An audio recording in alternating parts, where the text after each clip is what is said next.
అల్లు అర్జున్ అభిమానుల 3 ఏళ్ల నిరీక్షణకు తెరపడింది. ఎట్టకేలకు పుష్ప 2 మూవీ ప్రేక్షకుల ముందుకు వచ్చింది. బాహుబలి, త్రిబుల్ ఆర్ చిత్రాల తర్వాత ఆ స్థాయిలో యావత్ సినీ లోకం ఎదురుచూస్తున్న తెలుగు సినిమా పుష్ప 2. అల్లు అర్జున్, సుకుమార్ కాంబోలో తెరకెక్కిన hat trick movie Pushpa the rise కి సీక్వెల్ ఇది. ఇప్పటికే ఈ చిత్రం నుంచి విడుదలైన పాటలు, టీజర్ ట్రైలర్కు ప్రేక్షకుల నుంచి భారీ స్పందన వచ్చింది. దానికి తోడు ప్రమోషన్స్ కూడా చాలా గ్రాండ్గా నిర్వహించడంతో దేశం మొత్తం పుష్ప 2పై హైప్ క్రియేట్ అయింది. భారీ అంచనాల మధ్య డిసెంబర్ 5న అంటే నేడు ప్రేక్షకుల ముందుకు వచ్చిన ఈ చిత్రం ఎలా ఉందో రివ్యూలో చూద్దాం. స్టోరీ వైజ్ చూస్తే శేషాచలం అడవుల్లో కూలీగా ప్రయాణం మొదలుపెట్టి ఎర్రచందనం స్మగ్లింగ్ సిండికేట్ని నడిపే నాయకుడిగా ఎదుగుతాడు పుష్ప అలియాస్ పుష్పరాజ్. తన దారికి ఎవరు ఎదురొచ్చినా సరే తగ్గేదిలే అంటూ ఢీ కొట్టడమే అతనికి తెలుసు. డబ్బంటే లెక్కే లేదు, పవర్ అంటే భయం లేదు. తన పేరుని ఓ బ్రాండ్గా మారుస్తాడు. ఎస్పీ బన్వసింగ్ షెకావత్, ఫహద్ ఫాజిల్తో వైరం పెరిగి పెద్దదవుతుంది. మరోవైపు తన వ్యాపార సామ్రాజ్యాన్ని విదేశాలకు విస్తరించడంపై దృష్టి పెడతాడు.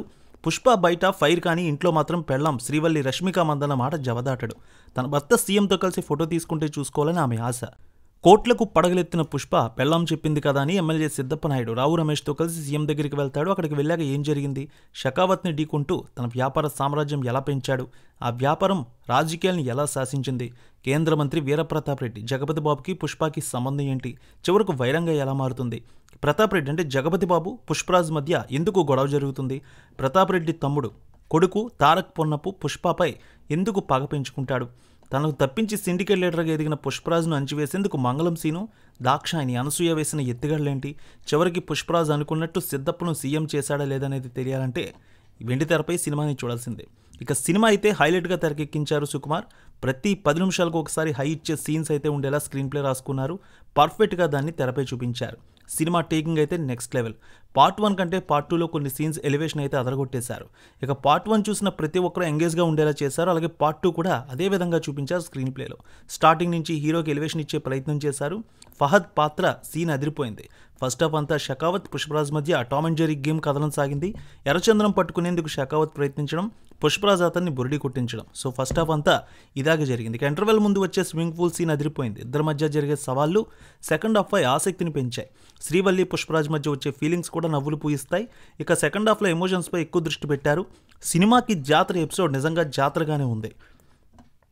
ఇక Allu Arjun one man show అనే చెప్పాలి సినిమాలో. సినిమా స్టార్టింగ్ నుంచి చివరి వరకు కథనంతా తన భుజాలపై వేసుకొని నడిపించాడు. మాస్ లుక్లోనే కాదు నటనలో కూడా బన్నీ అదరగొట్టేశాడు. యాక్షన్ సీన్స్ అలాగే తగ్గేదిలే అన్నట్టు తన నట విశ్వరూపం చూపించాడు. జాతర ఎపిసోడ్ క్లైమాక్స్ ముందు వచ్చే యాక్షన్ సీన్లో బన్నీ పెర్ఫార్మెన్స్ నెక్స్ట్ లెవెల్, 100కి 200% బాగుంది. ఇక చిత్తూరు యాసలో ఆయన పలికిన సంభాషణ కూడా చాలా బాగుంటుంది. ఇక శ్రీవల్లిగా డీ గ్లామర్ పాత్రలో రష్మిక జీవించేసింది. పార్ట్ 1తో పోలిస్తే ఇందులో ఆమెకు నిడివి చాలా ఎక్కువగా ఉంది.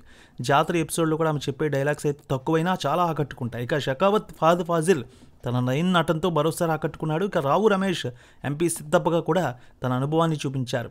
శ్రీలీల అలాగే బన్నీ ఇద్దరూ పోటీపడి మరీ ఈ సాంగ్కి డ్యాన్స్ చేశారు. మంగళం శ్రీను పాత్రలో సునీల్, దాక్షాయనిగా అనసూయ పాత్రల పరిధి కొంతమేరే ఉంది. దాంట్లో అద్భుతంగా నటించారు. ఇక కేంద్ర మంత్రి ప్రతాప్ రెడ్డిగా జగపతి బాబు ఉన్నంతగా చక్కగా నటించారు. పార్ట్ 3కి లీడ్ అయితే ఇచ్చారు. సో పార్ట్ 3లో ఆయన నిడివి ఎక్కువగా ఉండే అవకాశం ఉంది. జగదీష్, ధనుంజయ్, అజయ్తో పాటు మిగిలిన నటీనటుల పాత్రల పరిధి మేరకు చాలా బాగుంది. ఓవరాల్గా సినిమా 100కి 100% బ్లాక్ బాస్టర్ హిట్ అనే చెప్పుకోవాలి. పుష్ప 2 సినిమా అదిరిపోయే రేంజ్లో వసూళ్లు తీసుకువస్తోంది. తొలి రోజు ప్రపంచవ్యాప్తంగా మొత్తం 250 కోట్ల రూపాయల వసూళ్ల మార్క్ అందుకునే అవకాశం ఉందని అనలిస్టులు భావిస్తున్నారు.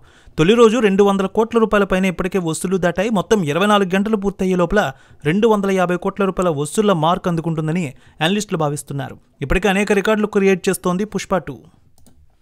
ఎల్లమ్మ తల్లి ఆశీస్సులతో ఫోన్ ద్వారా జ్యోతిష్యం చెప్పబడును.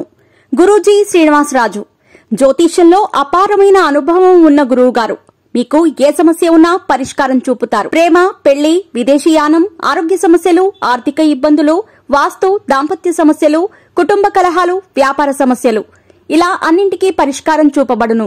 మీరు ఫోన్ ద్వారా లేదా వాట్సాప్ ద్వారా గురూజీని కాంటాక్ట్ అవ్వచ్చు. మీ డేట్ ఆఫ్ బర్త్, మీ ఫోటో బట్టి జ్యోతిష్యం చెప్పబడును. మీరు ఎక్కడెక్కడో జ్యోతిష్యం చేపించుకొని నిరాశలో ఉన్నారా? ఒకసారి ఈ గురువు గారిని సంప్రదించండి. మీ సమస్యకు పరిష్కారం పొందండి. Cell number 7098888511